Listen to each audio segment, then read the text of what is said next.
Assalamualaikum warahmatullahi wabarakatuh. Hamdan wa syukranillah amma ba'du. Puja-puji beserta syukur tak henti-hentinya kita haturkan kepada Allah Subhanahu wa taala yang telah memberikan kita semua kenikmatan iman dan juga Islam, berikut dibarengi dengan kenikmatan sehat wal afiat, yang mana mudah-mudahan pertemuan kita pada kali ini mendatangkan rahmat dari Allah Subhanahu wa taala. Amin ya Allah ya rabbal alamin. Dan tak lupa juga sholawat beserta salam semoga senantiasa tetap tercurahkan kepada junjungan kita, tauladan kita ialah baginda Nabi besar Muhammad sallallahu alaihi wasallam. Dan tak lupa juga kepada para keluarganya, sahabatnya, atba tabi'in, tabi'un tabi'in, dan mudah-mudahan sampai kepada kita semua selaku umatnya. Amin ya Allah ya rabbal alamin. Ibu dosen pengampu dari mata kuliah etika dan profesi guru yang kami hormati, dan juga para mahasiswa seperjuangan yang saya cintai dan yang saya banggakan, dan mudah-mudahan kita semua tetap dalam kesehatan dan Allah jaga kita dijauhkan dari segala mara bahaya. Amin ya Allah ya rabbal alamin. Alhamdulillah pada pertemuan kali ini kita semua bisa bertatap muka walaupun dengan teknologi, yang mana mudah-mudahan dengan adanya teknologi yang semakin maju ya, mudah-mudahan mendatangkan kemaslahatan dan kemanfaatan untuk kita semua. Amin ya Allah ya rabbal alamin. Oke, pada kesempatan kali ini kami dari kelompok 4 yang beranggotakan 2 orang, saya pribadi Gugun Gunawan dan rekan saya Muhammad Rojab, diberi mandat untuk mempresentasikan makalah etika dan profesi guru yang membahas tentang Undang-Undang Dasar Nomor 14 Tahun 2005. Oke, untuk pemateri pertama oleh saya pribadi. Oke, kita akan mulai ke pembahasan. Di sini saya akan membahas tentang pengertian dan juga isi dari Undang-Undang Guru dan Dosen Nomor 14 Tahun 2005. Untuk pengertian, di sini ada sebuah pengertian yang mengatakan bahwa pengertian Undang-Undang Guru dan Dosen Nomor 14 Tahun 2005 adalah sebuah legalitas formal yang menjamin perlindungan hukum bagi para guru untuk dapat bekerja secara aman, kreatif, profesional, dan menyenangkan, serta merupakan guru sebagai profesi yang perlu diperhatikan kesejahteraannya. Terus diimplementasikannya Undang-Undang Guru dan Dosen Nomor 14 Tahun 2005 telah menjadi guru sebagai sebuah jabatan profesional yang menjadi guru mempunyai tugas dan kewajiban tertentu sehingga perlu diperhatikan kesejahteraannya. Sebagaimana kita maklum bahwa yang namanya guru itu adalah seorang pahlawan tanpa tanda jasa. Namun kita harus bisa memperhatikan bagaimana perjuangan daripada seorang guru banyak di luaran sana. Pejabat-pejabat tinggi banyak di luaran sana, orang-orang sukses, orang-orang hebat itu mereka tidak akan sukses, mereka tidak akan hebat kalau tidak ada jasanya dari seorang guru atau pendidik. Maka perlu yang adanya kesejahteraan diperhatikan oleh pemerintah terhadap pendidik atau guru tersebut, supaya para guru, para pendidik lebih semangat dalam melaksanakan kewajibannya, tugas keprofesionalannya, yaitu sebagai seorang pendidik, pengajar atau guru. Dan untuk selanjutnya yaitu isi dari Undang-Undang Guru dan Dosen Nomor 14 Tahun 2005. Undang-undang ini menjelaskan mengenai ketentuan-ketentuan guru dan dosen kaitannya dalam kependidikan di Republik Indonesia ini. Dalam undang-undang ini dijelaskan bahwa kedudukan guru dan dosen sebagai profesional bertujuan untuk melaksanakan sistem pendidikan nasional dan mewujudkan tujuan pendidikan nasional, yaitu berkembangnya potensi peserta didik agar menjadi manusia yang bertakwa kepada Tuhan Yang Maha Esa. berakhlak mulia, mandiri, serta menjadi warga yang demokratis dan juga bertanggung jawab. Undang-undang ini terdiri dari 8 bab yang terbagi menjadi 84 pasal. Bab pertama membahas tentang ketentuan umum, terus 5 bab membahas inti dari undang-undang tersebut, dan 2 bab terakhir masing-masing membahas ketentuan, peralihan, dan juga ketentuan penutup. Nah, berikut ini ada yang dalam masing-masing bab tersebut ulayanya adalah sebagai berikut. Yang pertama adalah bab pertama, yaitu tentang ketentuan umum, isinya 1 pasal. Terus bab kedua yaitu kedudukan, fungsi dan juga tujuan, isinya 5 pasal. Dan bab ketiga yaitu tentang prinsip profesionalisasi, isinya 1 pasal. Dan juga bab keempat isinya tentang guru dan jumlahnya ada 37 pasal. Dan bab kelima tentang dosen, isinya ada 32 pasal. Dan bab ke-6 yaitu tentang sanksi, isinya ada 3 pasal.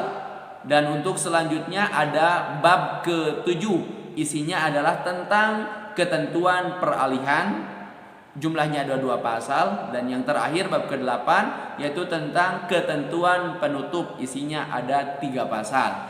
Nah, guru mempunyai kedudukan sebagai tenaga profesional pada jalur pendidikan formal yang diangkat sesuai dengan peraturan perundang-undangan. Mungkin dari saya disebutkan sekian. Mohon maaf bila ada kesalahan. Wassalamualaikum warahmatullahi wabarakatuh. Saya kembalikan lagi ke moderator. Terima kasih.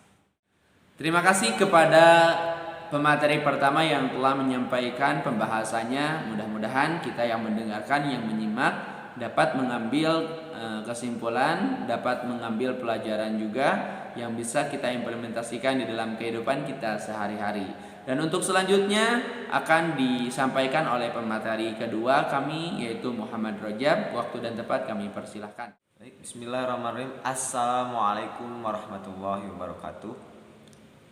Baik, terima kasih kepada moderator yang telah memberikan kesempatan untuk saya memaparkan tentang materi yang selanjutnya, yaitu tentang materi analisis guru dalam Undang-Undang Republik Indonesia Nomor 14 Tahun 2005. Nah, pada bab pertama mengenai ketentuan umum yang menarik adalah definisi mengenai tentang guru. Nah, pada pasal 1 ayat 1 menyatakan bahwa guru adalah pendidik yang profesional dengan tugas utamanya yaitu mendidik, mengajar, membimbing, mengarahkan, melatih, menilai, dan mengevaluasi peserta didik pada pendidikan anak usia dini, jalur pendidikan formal, pendidikan dasar, dan pendidikan menengah. Nah, kemudian guru juga mempunyai kedudukan sebagai tenaga yang profesional pada jalur pendidikan formal yang diangkat sesuai dengan peraturan perundang-undangan. Nah, jadi kedudukan guru itu sebagai tenaga profesional yang berfungsi untuk meningkatkan martabat serta dituntut mampu melaksanakan sistem pendidikan nasional dan mewujudkan tujuan pendidikan nasional, yaitu berkembangnya potensi peserta didik agar menjadi apa? Agar menjadi manusia yang beriman dan bertakwa kepada Tuhan yang Maha Esa, baik berakhlak mulia, sehat, berilmu, cakap, dan kreatif. Terus pengakuan tenaga guru yaitu sebagai tenaga profesional dibuktikan dengan apa? Yaitu dengan sertifikat pendidik. Nah, pengakuan ini berfungsi untuk meningkatkan martabat guru dalam rangka melaksanakan sistem pendidikan nasional. Nah, sedangkan tujuannya yaitu untuk melaksanakan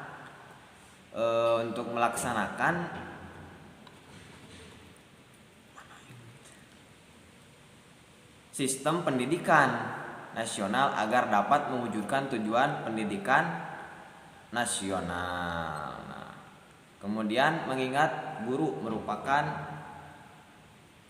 maka pasal selanjutnya akan membahas mengenai tentang prinsip profesionalitas. Nah, adapun prinsip-prinsip profesionalitas pada setiap guru diantaranya yaitu yang pertama memiliki bakat, minat, panggilan jiwa dan idealisme. Jadi seorang guru itu harus memiliki bakat, minat dan jiwa, harus beridealisme. Kemudian yang kedua, seorang guru itu jadi harus memiliki komitmen untuk meningkatkan mutu pendidikan. Jadi harus memiliki komitmen. Kalau tidak memiliki komitmen, tidak akan bisa meningkatkan mutu pendidikannya. Kemudian yang ketiga itu untuk memiliki kualifikasi akademik dan latar belakang pendidikan sesuai dengan bidang dan tugasnya.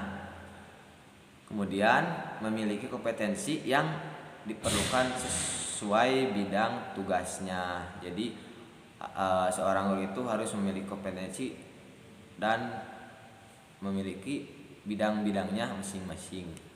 Kemudian seorang guru itu memiliki tanggung jawab atas pelaksanaan tugas keprofesionalannya. Jadi seorang guru itu memiliki tugas tanggung jawab yang sangat berat. Kemudian seorang guru itu harus memiliki kesempatan untuk mengembangkan keprofesionalannya. Jadi keprofesionalannya itu harus dikembangkan. Nah, kemudian seorang guru itu harus memiliki organisasi profesi yang mempunyai kewenangan mengatur hal-hal yang berkaitan dengan tugas keprofesional guru.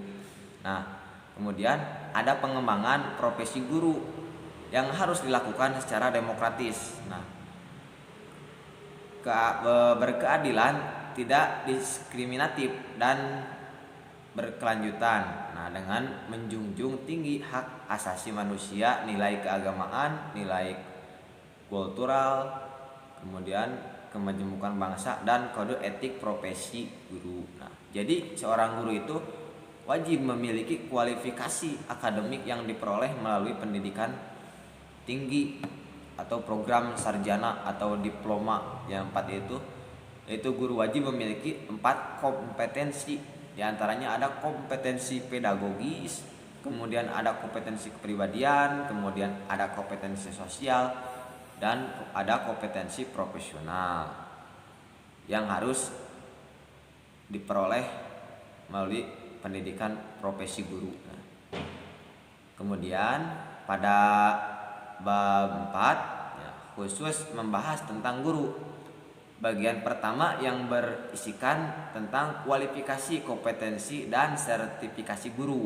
Nah, menurut undang-undang guru dan dosen, pertama, kualifikasi, kompetensi, dan sertifikasi adalah yang pertama, guru wajib memiliki kualifikasi akademik, kompetensi, sertifikasi pendidik. Kemudian syarat jasmani dan rohani serta memiliki kemampuan untuk mewujudkan tujuan pendidikan nasional. Jadi itu yang pertama, harus memiliki kemampuan supaya bisa mewujudkan tujuan pendidikan nasional. Nah, kemudian yang kedua itu harus memiliki kualifikasi akademik. Nah, sebagaimana yang dimaksud dalam pasal 8 diperoleh melalui pendidikan tinggi, program sarjana atau program diploma. Yang 4 tadi pedagogis, itu yang pedagogis, kompetensi kepribadian, kemudian ada kompetensi sosial dan kompetensi profesional. Nah, kemudian yang keempat yaitu tentang ketentuan lebih lanjut mengenai kompetensi guru sebagaimana yang dimaksud pada ayat 1 yang diatur dengan peraturan pemerintah. Kemudian yang kelima ada sertifikasi pendidik sebagaimana dimaksud pada pasal 8 yang diberikan kepada seorang guru yang telah memenuhi persyaratannya. Jadi yang ke itu ada harus memiliki persyaratan. Yang keenam, jadi seorang guru sertifikasi pendidik diselenggarakan oleh perguruan tinggi yang memiliki program pengadaan tenaga kependidikan yang terakreditasi dan ditetapkan oleh pemerintah. Nah, selanjutnya yang ketujuh, sertifikasi pendidik dilaksanakan secara objektif, transparan dan akuntabel. Kemudian yang kedelapan itu ketentuan lebih lanjut mengenai sertifikasi pendidikan sebagaimana yang dimaksud pada ayat 2 dan ayat 3 yang diatur dengan peraturan pemerintah. Nah, kesembilan, setiap orang yang telah memperoleh sertifikasi pendidik maka memiliki kesempatan yang sama untuk diangkat menjadi seorang guru pada satuan pendidikan tertentu. Nah, kemudian yang ke-10, pemerintah daerah wajib menyediakan anggaran untuk peningkatan kualifikasi akademik dan sertifikasi pendidik bagi seorang guru dalam jabatan yang diangkat oleh satuan pendidikan yang diselenggarakan oleh pemerintah daerah dan masyarakat. Kemudian yang ke-11, ketentuan lebih lanjut yang mengenai anggaran untuk meningkatkan kualifikasi akademik dan sertifikasi pendidik sebagaimana yang dimaksud pada ayat 1 diatur dengan peraturan pemerintah. Nah, di dalam bab 4 bagian kedua berisikan tentang hak dan kewajiban guru dalam melaksanakan tugas konvensional guru ya.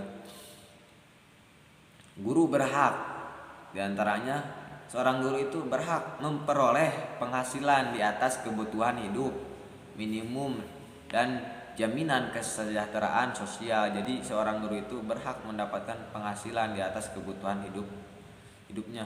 Kemudian seorang guru itu harus berhak mendapatkan promosi dan penghargaan sesuai dengan tugas dan prestasi kerjanya. Kemudian seorang guru itu berhak memperoleh kesempatan untuk meningkatkan kompetensi. Kemudian seorang guru itu berhak memperoleh rasa aman dan jaminan kesehatan dan melaksanakan tugas. Nah, kemudian seorang guru itu berhak memiliki kesempatan untuk berperan dalam penentuan kewajiban pendidikan. Nah, di samping memperoleh haknya, guru tersebut mempunyai kewajiban. Di antaranya adalah yaitu untuk merencanakan pembelajaran, melaksanakan proses pembelajaran yang bermutu serta menilai dan mengevaluasi hasil pembelajaran. Jadi, seorang guru itu mempunyai kewajiban untuk merencanakan pembelajarannya bagaimana, melaksanakan atau prosesnya pembelajarannya bagaimana, kemudian serta bisa menilai dan mengevaluasi hasil pembelajarannya. Kemudian seorang guru itu wajib meningkatkan dan mengembangkan kualifikasi akademik dan kompetensi secara berkelanjutan sejalan dengan berkembangnya ilmu pengetahuan teknologi dan seni. Kemudian seorang guru itu wajib bertindak objektif dan tidak diskriminatif atas dasar pertimbangan jenis kelamin, agama maupun suku, ras, dan kondisi fisik tertentu atau latar belakang keluarganya dan status sosial ekonomi peserta didik dalam pembelajarannya. Kemudian, penghasilan guru meliputi gaji pokok, tunjangan yang melekat pada gaji, serta penghasilan lain berupa tunjangan fungsional. Jadi tunjangan khusus dan maslahat tambahan yang terkait tugasnya sebagai guru yang ditetapkan dengan prinsip penghargaan atas dasar prestasinya. Nah, selain gaji pokok juga dan tunjangan profesi guru, seorang guru itu berhak mendapatkan tunjangan fungsional. Perbedaan mengenai gaji dan tunjangan guru baik yang pegawai negeri, sipil atau PNS ya, maupun yang non PNS dapat dilihat dalam tabel. Nah, guru PNS, ada guru non PNS. Nah, gaji berdasarkan guru PNS berdasarkan golongan pemerintah seperti gaji yayasan. Kemudian yang selanjutnya yaitu ada tunjangan fungsional pemerintah atau subsidi tunjangan fungsional dari pemerintah. Kemudian yang selanjutnya ada tunjangan profesi guru di pemerintahan. Nah, tunjangan profesi guru dan pemerintahan. Kemudian pada bab keempat bagian kelima pasal 35 yaitu beban kerja guru mencakup kegiatan pokok yaitu merencanakan pembelajaran, melaksanakan pembelajaran, menilai hasil pembelajaran. Sekurang-kurangnya 24 jam tatap muka dan sebanyak-banyaknya itu 40 jam tatap muka dalam satu.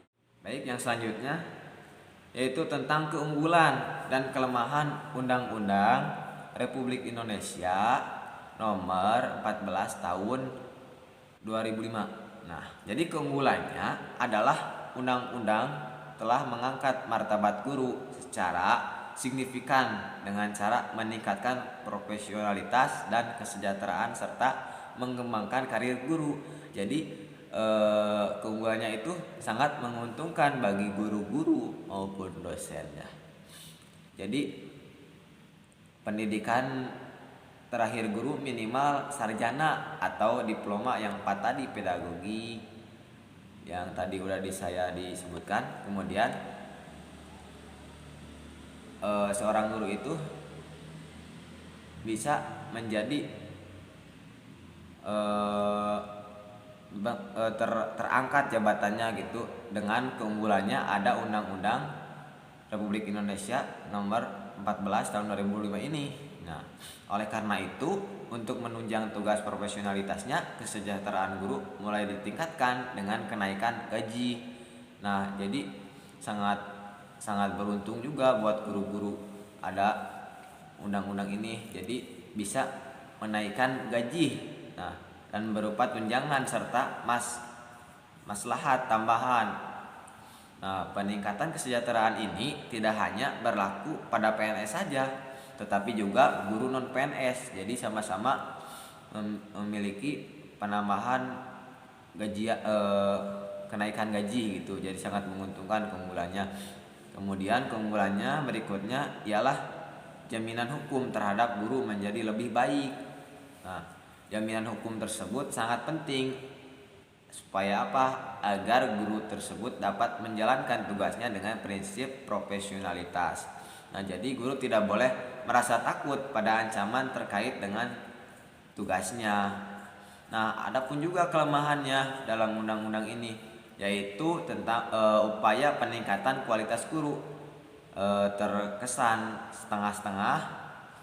Nah, indikasinya terlihat pada kualifikasi akademik guru yang terlalu umum yaitu minimal sarjana atau diploma yang 4. Mungkin pemaparan dari saya cukup sekian. Semoga bermanfaat ya. Kalau ada kata-kata yang salah mohon dimaafkan karena kami juga masih tahap proses pembelajaran. Mungkin terima kasih.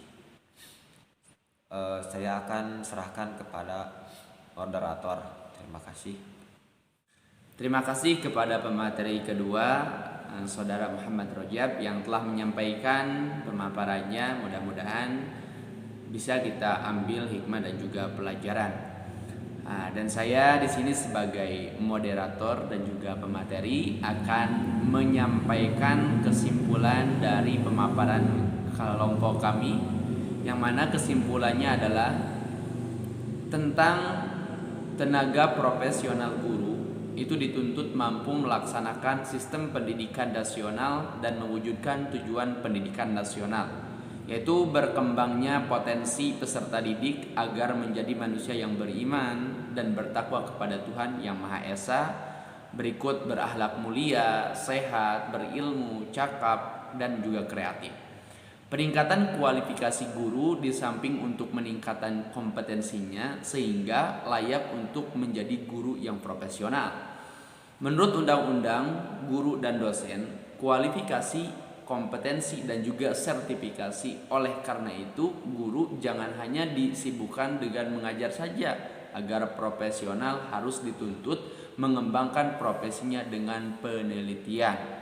Dan sedikit saran dari kami, seharusnya ya pemerintah itu mensosialisasikan tentang Undang-Undang No 14 bagi guru dan dosen ke seluruh daerah agar pelaksanaannya itu dapat berjalan dengan baik, sehingga dapat diminimalisir beberapa kekurangan yang telah dipaparkan di atas. Di antaranya adalah Undang-Undang Guru dan Dosen lemah implementasinya, masih banyak guru dan dosen tak tahu esensi Undang-Undang Nomor 14 Tahun 2005, dan juga terjadinya diskriminatif. Banyak aturan yang menyebabkan sebagian guru tidak memperoleh haknya karena aturan tersebut hanya mengatur guru-guru dan jabatan struktural, dan Undang-Undang Nomor 14 Tahun 2005 hanya sebagai pepesan kosong belaka.